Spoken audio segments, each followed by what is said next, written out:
औरत वफा का पैकर, हया की मुजस्सम तस्वीरा होती है, जिसे शफकत और खुलूस जैसी खुसूसियात और भी मोतबर बनाती हैं। जिसमें ये खूबियाँ ना हों वो औरत नहीं हो सकती। निस्वानी रूप में शैतान या औरत की शक्ल में एक डायन ही हो सकती है। अपनी तारीख से हमें ऐसी औरतों के बारे पता चलता है जो समाजी तंजीमों की आड़ में हर जगह और हर तकरीब में पहुंच जाती और वहां अपना मकर व धंधा शुरू कर देती। ये सिर्फ जिस्म फरोशी तक महदूद नहीं रहती, बल्कि अपनी ब्लैकमेलिंग से खानदानों के खानदान भी तबाह कर देती हैं।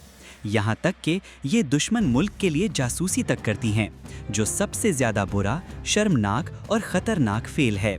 आज के प्रोग्राम हम उन्हीं बदकिरदार मुल्क दुश्मन औरत नुमा डायनों पर बात करेंगे। वो देखने में तो औरतें लेकिन हकीकत में डायने हैं।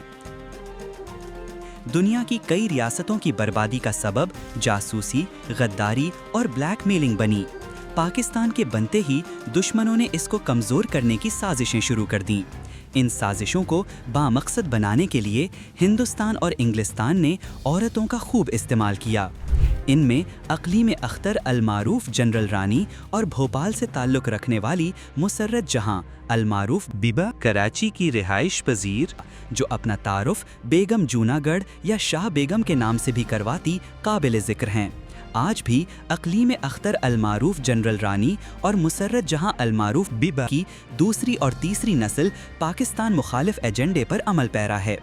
पाकिस्तान के दो लख्त होने का सानहा भी इन्हीं जासूस और ब्लैकमेलर औरतों की कार्रवाइयों का शाखसाना है। 1971 में यहिया खान का सदर खाना इन जासूस और ब्लैकमेलर औरतों का अड्डा बन चुका था।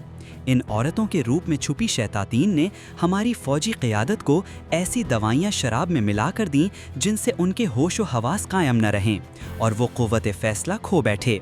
और इस हालत में हमारी फौजी क़यादत जंग करने के काबिल ना थी और यूं हम एक नाकाबिल फरामोश शिकस्त से दो चार हुए। ऐसा सानहा होने के बावजूद भी हमने कोई सबक ना सीखा। वक्त के साथ हमारे इदारों में दुश्मनों की जासूस और ब्लैकमेलर औरत नुमा डायनों का इजाफा ही होता रहा, क्योंकि हमने बर वक्त इस फितने का सदबाब नहीं किया। माजी करीब की मिसाल सदर जनरल परवेज़ मुशर्रफ का दौरे हुकूमत है, जिसमें इन शयातीन औरतों की मुदाखलत और इख्तियार की वजह से मुल्क का बेहद नुकसान हुआ। हर इदारे में औरत नुमा डायनों की तादाद में मज़ीद इजाफा हुआ। एक और काबिल ज़िक्र काम जो मुशर्रफ ने किया कि पार्लियामेंट में भी ख़वातीन की नुमाइंदगी बहुत बढ़ा दी, जबकि इससे पहले पाकिस्तान की किसी भी पार्लियामेंट में ख़वातीन की इतनी बड़ी तादाद ना थी। पार्लियामेंट में ज़्यादातर तादाद औरत नुमा डायनों की थी, जिस वजह से उसको पीली टैक्सी की पार्लियामेंट कहा जाता। शुरू में हमारी इंटेलिजेंस एजेंसीज़ ने ये कहा कि हम इन औरत नुमा डायनों से जासूसी करवा रहे हैं। बादअज़ां यही औरत नुमा डायनें हमारी इंटेलिजेंस एजेंसियों को ही खा गईं। मुशर्रफ दौर में अय्याशी के नाम पर दर्जनों चैनल खुल गए, जिनमें सहाफ़त के नाम पर गैर मुल्की और गैर इस्लामी एजेंडा परवान चढ़ाया गया।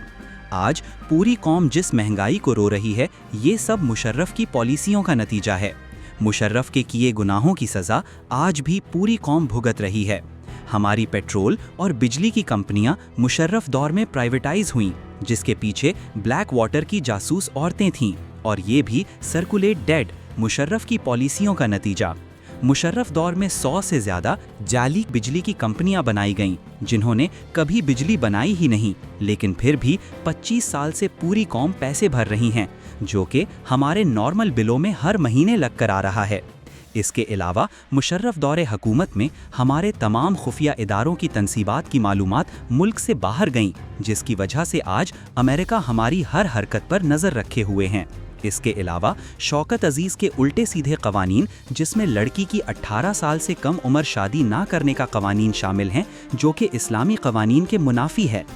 वजारत ख़जाना में कुछ ऐसी कवानीन मुतारिफ़ कराए जिसकी बदौलत आज अमेरिका एक एक पैसे को मॉनिटर कर रहा है। मुशर्रफ दौर से हमारे बजट को IMF और वर्ल्ड बैंक ने हाईजैक किया है, और इसमें वो सारे इक़दामात होते हैं जो आम आवाम को परेशान करने, गरीब के मुंह से निवाला और चेहरे से मुस्कान छीनने के लिए है। اور سب سے بڑھ کر مشرف کے فیصلوں کی وجہ سے ملک میں دہشت گردی نے اپنے پنجے گاڑے، جو کہ آج تک مسلوف عمل ہیں۔ مشرف دور میں امریکہ سے جہاز بھر بھر کر امریکن ایجنسی بلیک واٹر کے لوگ پاکستان آئے، جن میں اکثریت عورتوں کی تھیں۔ یہ ڈائن نما عورتیں پاکستان میں سپلائی بھی ہوتی تھیں۔ اس کی زندہ مثال سنتھیا رچی، جس کو ہر بڑے ایونٹ تک رسائی تھی۔ اس دور کی ایسی عورتوں کا ایک بڑا نام عتیقہ اوڈھو تھی، جو شوبز کی آڑ لے کر صدر مشرف کے قریب پہنچی، جس نے پیسے کی ہوس میں اپنی ماں کو بھی پیچھے چھوڑ دیا۔ مشرف دور میں یہ شراب کے کنٹینر منگوایا کرتیں۔ اس وقت کا ایک مشہور واقعہ کچھ یوں ہے کہ عتیقہ اوڈھو اور اداکار شفیع محمد نے مل کر شراب کا ایک کنٹینر منگوایا، جو پکڑا گیا۔ موصوفہ اس کیس میں اس کو پھنسا کر خود بیچ سے نکل گئیں۔ عتیقہ اوڈھو اور مشرف کے افیئر کے قصے اکثر اخبار اور ٹی وی کی زینت بنتے۔ مشرف نے عتیقہ اوڈھو کو اپنی پارٹی میں ایک اعلیٰ عہدہ بھی دیا۔ ان دونوں کے تعلقات اتنے کلوز ہوئے کہ ان کی شادی تک کی خبریں گردش کرنے لگیں اور عتیقہ اوڈھو صبح شام صدر ہاؤس میں دیکھے جانے لگی۔ عتیقہ اوڈھو مشرف کو لڑکیاں بھی سپلائی کرتی تھی۔ یہ وہ کام ہے جو اقلیم اختر، المعروف جنرل رانی، صدر یحییٰ کے لیے کرتی تھیں۔ مشرف نے عتیقہ اوڈھو پر بے تحاشا نوازشات کر رکھی تھیں۔ اس قربت کی بنا پر عتیقہ اوڈھو نے پورا سسٹم اپنی گرفت میں کر لیا۔ بالکل اسی قسم کا ایک اور کردار کشمالہ طارق تھی۔ یہ بھی جنرل مشرف کی منظور نظر بنی اور دونوں کے تعلقات منظر عام پر آئے۔ مشرف کے بعد بھی دیگر سیاستدانوں کے ساتھ اپنے تعلقات کی وجہ سے یہ سسٹم میں رہی اور آج تک اس سسٹم کا حصہ ہے۔ مشرف دور میں مخصوص نشستوں پر آنے والی اکثر خواتین کی بنیادی اہلیت صرف جنرل مشرف سے تعلقات تھی، خواہ ان کا تعلق مسلم لیگ کا، پیپلز پارٹی یا دیگر سیاسی جماعتوں سے تھا۔ ان میں سے اکثر میں اور بہت سے سیاستدانوں سے اپنے تعلقات بنائے اور سسٹم میں رہیں۔ بسا اوقات یہ عورت نما ڈائنیں اپنے معشوقوں کی خبریں خود لیک کرواتیں۔ اس کے عموماً دو مقصد ہوتے، پہلا اپنی مشہوری اور دوسرا اپنے آپ کو طاقتور ثابت کرنا، تاکہ عوام اور چھوٹے بڑے افسران سے خوف زدہ رہیں اور پولیس ان کے چکلوں پر چھاپے نہ مالیں۔ پیپلز پارٹی سے تعلق رکھنے والی شرمیلا فاروقی کا پیشہ بھی کچھ ایسا تھا۔ وہ مراکش اور مصر سے لڑکیاں منگوا کر سپلائی کرتی تھی۔ شرمیلا فاروقی کی اس سارے کام میں مدد کرنے والے مرزا اشتیاق بیگ اور مرزا اختیار بیگ ہیں، جنہوں نے کئی ملکوں کی اعزازی کونسل جنرل شپ لے رکھی ہے۔ مرزا اشتیاق بیگ کے خاندان میں بچے کی پیدائش کے ساتھ ہی کسی ملک کی اعزازی کونسل جنرل شپ کے لیے اس کی درخواست بھیج دی جاتی ہے، تاکہ ان کا لڑکیاں سپلائی کرنے کا پیشہ چلتا رہے۔ کراچی میں لوگوں نے مرزا اشتیاق بیگ کا ایک اور نام پیسٹری سپلائر بھی رکھا ہوا تھا۔ اس پیشے کی دولت سے یہ لوگ 1.5 مرلے کے مکان جو نارتھ ناظم آباد میں تھا سے ہزاروں گز کوٹھیوں کے مالک بنے۔ اگر یہ لوگ اسی پیشے تک محدود رہتے تو شاید بات اتنی نہ بڑھتی۔ دکھ اور افسوس کی بات یہ ہے کہ ان دونوں بھائیوں نے اس کام کے ساتھ ساتھ بلیک میلنگ شروع بھی کر دی۔ قصہ کچھ یوں ہے کہ 80 کی دہائی میں جب مرزا اختیار بیگ شارجہ کے ایک بینک کی چھوٹی سی برانچ میں کلرک تھا، اپنے بھائی مرزا اشتیاق بیگ کو بھی وہاں بلاوا لیا اور اسے نہ صرف 1 آور فوٹوگرافی کی دکان کھول دی، بلکہ ایک پولورائڈ کیمرہ بھی خرید لیا، اور دونوں بھائی اعلیٰ افسران کی خدمات بجا لانے میں مشہور ہوئے۔ سب سے بڑی خدمت لڑکیاں اور شراب تھی۔ جس وقت وہ افسران نشے میں مدہوش ہو جاتے تو یہ ان کی نازیبہ تصویریں بنا لیتے، بعد میں انہیں بلیک میل کرنے لگتے۔ بینک افسران کو بلیک میل کر کے انہوں نے اپنے کئی بینکوں کے قرضے معاف کروائے۔ مشرف کے دور میں ان کا کاروبار کافی تیزی سے بڑھا۔ اب ان کے ہاتھ میں پولورائڈ کیمرے کی جگہ فلم رول کی امپورٹ کا اجازت نامہ تھا۔ جب اینٹی نارکوٹکس فورس نے ان پر فلم رول کے بیچ ہیروئن سمگل کرنے کا کیس بنا تو انہوں نے ایک اعلیٰ اہلکار کو لڑکیوں کے ذریعے اپنی کراچی زمزمہ والی کھوٹھی پر بھلوایا اور شراب کی بوتل میں نہایت گندا نشہ ملا کر اسے دے دیا۔ جب اسے ہوش آیا تو اس کے پاس ایک لیپ ٹاپ پڑا تھا جس میں اس کی ننگی فلم ایک جانور کے ساتھ چل رہی تھی۔ اس واقعہ کے بعد ان کی بلیک میلنگ عروج پر پہنچی۔ ہیروئن سمگلنگ کیس ختم تو نہ ہوا لیکن کافی حد تک دب گیا۔ ان کے شیطانی فعل یہاں ختم نہ ہوئے۔ مرحومہ نازیہ حسن کو اس کی ماں منزہ بصیر کے ساتھ ڈیل کر کے بلایا۔ نازیہ حسن کو ایڈز کی وجہ سے کینسر تھا۔ نازیہ حسن کی پہلی منگنی مسرت جہاں المعروف ببا کے بیٹے عالمگیر سے ہوئی تھی۔ ببا کو پتہ چل گیا تھا کہ نازیہ حسن کو ایڈز کی وجہ سے کینسر ہے، جس کی وجہ سے اس نے اپنے بیٹے سے منگنی توڑ دی۔ एड्स की वजह से ज़्यादातर लोगों को कैंसर और हेपेटाइटिस होता है और ये लोग विटामिन थेरेपी करवाते हैं। आम लोग समझते हैं कि ये ब्यूटी ट्रीटमेंट करवाने बाहर जा रहे हैं। इनके ज़ाती डॉक्टर इनके राजदार होते हैं। यहाँ आपको मुनज़्ज़ा बसीर के बारे में ज़रा तफसील से बताते हैं। जब गुलाम मुस्तफ़ा जतुई सिंध के चीफ मिनिस्टर थे, उस वक्त मुनज़्ज़ा बसीर एक सरकारी अफसर बसीर अहमद की बीवी थी। उसने कराची में एक बदनाम ज़माना की क्लब खोला जहां मर्द अपनी बेगमात के साथ आते थे और बेगमात मुख्तलिफ कमरों में भिटा दी जाती थीं। चाबियां एक जगह पर इकट्ठी रख दी जाती, फिर मर्दों के हाथ किसी भी कमरे की चाबी आती, वो उस कमरे में चले जाते। किसके हाथ किसकी बीवी आती है बेमानी हो जाता और सियाहकारी का एक भयानक दौर चलता। मुनज़्ज़ा बसीर के मशहूर क्लब की एक और ख़ास बात ये थी कि चीफ मिनिस्टर सिंध गुलाम मुस्तफ़ा जतुई हर शाम वहाँ आते। चीफ मिनिस्टर और मुनज़्ज़ा बसीर के काफ़ी गहरे ताल्लुकात थे। ये ताल्लुकात ऐसे थे कि पूरे सिंध की तमाम मालियाती और सरकारी ठेकों और मुलाजमतों के फैसले इसी क्लब में तय पाते। जनरल ज़ियाउल हक मरहूम के सख्त कीर ज़माने में ये सारी औरत नुमा डायनें लंदन फ़रार हो गईं, जो उनका असल आबाई घर है। जनरल ज़ियाउल हक के एक साजिश में शहीद होने तक ये वतन वापस न आएँ। ज़ियाउल हक की शहादत के बाद नाम निहाद जमहूरियत के नाम पर दोबारा पाकिस्तान में अपना धंधा चला रही हैं। मिर्ज़ा इश्तियाक बेग, मिर्ज़ा इख्तियार बेग ने पैसा लगाकर मुनज़्ज़ा बसीर से नाज़िया हसन, जो कि मुनज़्ज़ा बसीर की बेटी थी, मंगवाई। नाज़िया हसन को एड्स की वजह से कैंसर था। इस माली नुकसान की वजह से उनका मुनज़्ज़ा बसीर से झगड़ा हुआ। बेचारी नाज़िया हसन को लंदन भेज दिया गया और उसे वहाँ ऐसे मामूली से शिफाखाने में दाखिल करा दिया गया जहाँ लोग अपने लाइलाज मरीज़ छोड़ जाते थे। उसने वहाँ कई साल तक सिसकने और तड़पते के बाद वफ़ात पाई। इस इलालत के दौरान किसी ने भी नाज़िया हसन के पास जाना गवारा न किया, चाहे वो उसके दोस्त थे या रिश्तेदार। बेनज़ीर भुट्टो शहीद लंदन में जब जलावतन थी और उन्हें नाज़िया हसन के बुरे हालात का पता चला तो वो खुद आज शिफाखाने में गईं और वो नाज़िया हसन की बेबसी और बदनसीबी को देखकर काफ़ी परेशान हुईं और अपने सारे जानने वालों से इस वाक़े का जिक्र किया। अगर बेनज़ीर शहीद न होती तो मिर्ज़ा इश्तियाक बेग और मिर्ज़ा इख्तियार बेग कभी भी उनकी पार्टी में आला ओहदों तक न पहुँच पाते। ना जाने मिर्ज़ा इश्तियाक बेग और मिर्ज़ा इख्तियार बेग ने कितनी ब्लैकमेलिंग की होगी, ना जाने कितनी तस्वीरें और फिल्में इस्तेमाल की हों। ज़िल्ले हुमा, नूर जहां, रीमा, ये सब मुशर्रफ दौर में सरकारी अफसरों की पोस्टिंग करवाने में मशहूर थीं। एक मशहूर वाक़या है कि नूर जहां की वफ़ात के बाद उनकी बेटी ज़िल्ले हुमा ने एक सरकारी अफसर की पोस्टिंग के लिए किसी बड़े बंदे को फ़ोन किया। जब उसने टाल मटोल की कोशिश की तो ज़िल्ले हुमा ने सबके सामने उसे पंजाबी में एक नंगी गाली दी और धमकी दी कि तुम्हारी लोंडेबाजी वाली हरकतों के सबूत हमारे पास हैं। बस फिर क्या था, ज़िल्ले हुमा का पोस्टिंग वाला काम उसकी ख्वाहिश का मुताबिक हो गया। इस मेहरबानी के बदले काम करवाने वाले अफसर ने काफ़ी बड़ी रकम ज़िल्ले हुमा को अदा की। इस वाक़े की मशहूरी सारे पंजाब में हुई और ऐसे हज़ारों वाक़यात हैं जिनमें आयला मलिक और इमरान खान का वाक़या, chairman NAB justice retired Javed Iqbal और तैयबा गुल का वाक़या, और जैसा कि पहले भी बात हो चुकी है कि ये औरत नुमा डायनें खुद वीडियोज़ बनाकर लीक करवाती हैं। पाकिस्तान तहरीक इंसाफ के 2014 के धरने की बात करें तो जो फहाशी और बेहयाई इस दौरान हुई, पाकिस्तान की तारीख में इसकी मिसाल नहीं मिलती।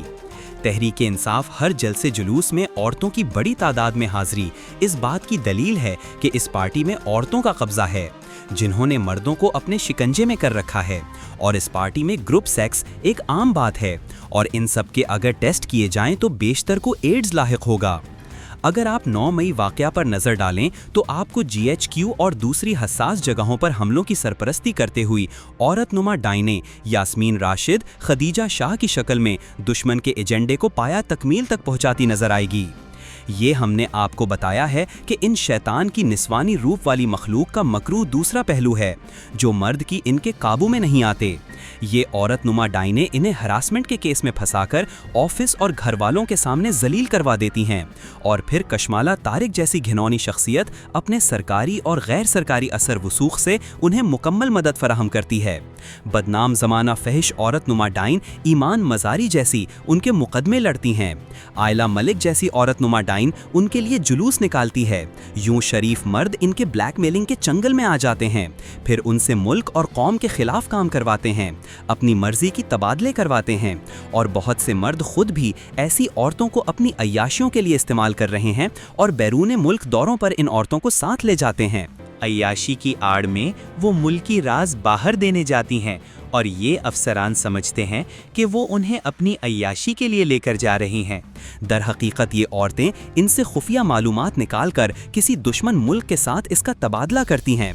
कई इसी तरह की औरतनुमा डाइनें आपको पाकिस्तानी मुआशरे के इज्जत व वक़ार के मुनाफी लिबास में या किरदार में आपको मुख्तलिफ इदारों मिनिस्ट्रियों में मसरूफ़ अमल मिलेंगी, और कुछ धोखा देने के लिए हिजाब में नजर आएंगी, जबकि इनके जिस्म और सीने नुमाया होते हैं, और ये आला अफसरान के लिए खुली ढली औरतों से भी ज्यादा खतरनाक साबित होती हैं। इसकी मिसाल जस्टिस रिटायर्ड जावेद इकबाल और तैयबा गुल का वाक़या है। यहाँ पर मैं ये बात बताता चलूँ कि हमारा मकसद हरगिज़ किसी औरत की किरदार कशी नहीं, बल्कि हमारा मकसद सिस्टम में मौजूदा उस गंद को बेनकाब करना है जिसकी वजह से हम 1971 में एक बड़े हादसे से दो चार हो चुके हैं। मौजूदा हालात में हमें मजीद चौकन्ना रहने की ज़रूरत है, क्योंकि इंडिया पाकिस्तान की जंग, बलूचिस्तान के हालात, खैबर पख्तूनख्वा में बदअमनी जैसे वाक़यात अल्लाह ना करे किसी और हादसे को जन्म दे सकते हैं। खुदा न खास्ता सिस्टम पर दोबारा उनका कंट्रोल एक नई साजिश और एक नया सानहा होगा, और इस किस्म के हालात में हमारा दुश्मन 1971 की तरह इन्हीं औरतनुमा डाइनों को इस्तेमाल कर सकता है। हमारे मुल्क के हर शोबे में ख़वातीन मर्दों के शाना बशाना काम कर रही हैं, और ऐसी अच्छी ख़वातीन भी मौजूद हैं जो कि अपने ओहदे के साथ साथ अपनी इज़्ज़त और मकाम का ख्याल रखती हैं, जिनकी मुआशरा दिल से इज़्ज़त करता है। यहाँ ये बात भी काबिल ज़िक्र है कि पाकिस्तान में सरकारी और प्राइवेट सेक्टर में औरतों की हैरेसमेंट के हवाले से कानून मौजूद है, ताहम जो औरतें शरीफ मर्दों को खुद गलत काम के लिए माहिल करती हैं और फिर ब्लैक मेल करके अपने काम निकलवाती हैं, उनका भी सद्भाव होना चाहिए। वो औरतें जो मर्दों की हैरेसमेंट करती हैं, इस हवाले से कोई कानून होना चाहिए। ये तो सरासर नाइंसाफ़ी कि एक औरत अगर किसी मर्द पर झूठा इल्ज़ाम भी लगावे तो हैरेसमेंट का केस बन जाता है और इंसानी हकूक़ की तंजीमें हरकत में आ जाती हैं और इस शख्स का पूरा मुस्तक़बिल बर्बाद हो जाता है। जबकि दूसरी तरफ झूठा इल्ज़ाम लगाने वाली औरत के लिए खुली छूट है, जो बाद में मजलूम बन जाती है और मुआशरे की हमदर्दियाँ भी सिमटती हैं। पाकिस्तान के जिस इदारे में देखें, आपको ऐसी औरतें किसी न किसी शक्ल में काबिज नजर आएंगी। पूरी दुनिया की तरह पाकिस्तान में भी औरतों का मर्दों को हरास और ब्लैकमेल करने के हवाले से भी एक कानून की ज़रूरत है। ये कानून इसलिए भी ज़रूरी है कि बहुत से औरतें जो आला ओहदों पर फायज लोगों को इसलिए ब्लैकमेल करती हैं ताकि वो उनसे खुफिया मालूमात निकलवा सकें, और अगर वो इनकार कर दें तो ऐसे इल्ज़ामात और केसेस का सामना करते हैं जिनका हकीकत से कोई ताल्लुक़ नहीं होता। दर हकीकत ये औरतनुमा शैतातीन पाकिस्तान के खिलाफ दुश्मन क़ुव्वतों की आला कार बनकर एक शैतानी एजेंडे पर मसरूफ़ अमल हैं। हमारे इस प्रोग्राम का मकसद ये जो सेक्स टॉर्शन या जिनसी ब्लैकमेलिंग गैंग जिसके मेंबर मर्द और ख़वातीन हैं, इसको बेनकाब करना है।